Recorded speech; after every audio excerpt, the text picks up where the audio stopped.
Hey everyone, welcome back to the channel. If you're diving into the world of crypto, knowing how to move your assets between exchanges is crucial. Today, we're tackling how to transfer USDT from Crypto.com to Binance in 2025.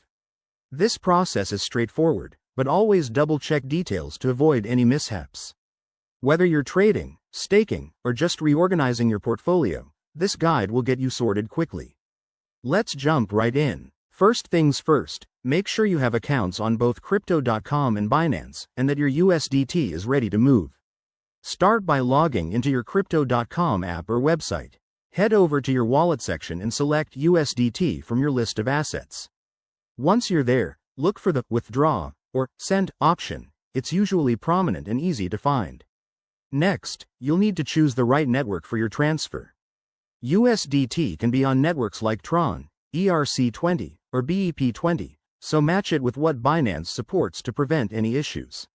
I recommend using the BEP20 network for faster, cheaper transfers between these platforms. Now, switch over to Binance. Log in, go to your wallet, and select Deposit for USDT. Copy the deposit address provided. Double-check that it's for the same network you selected on Crypto.com. Back on Crypto.com, paste that address into the withdrawal field. Enter the amount you want to transfer, making sure it's above any minimum limits, and review the transaction details carefully. Hit Confirm, and you'll get a confirmation prompt. Fees might apply, so keep an eye on those to avoid surprises. Once the transfer is initiated, it usually takes a few minutes to an hour, depending on network congestion.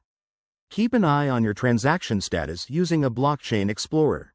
And voila! Your USDT should appear in your Binance wallet. Remember, crypto transfers are irreversible, so always verify addresses and networks. If you're new to this, start with a small amount. Thanks for watching. If this helped, hit that like button and subscribe for more crypto tutorials. See you in the next one.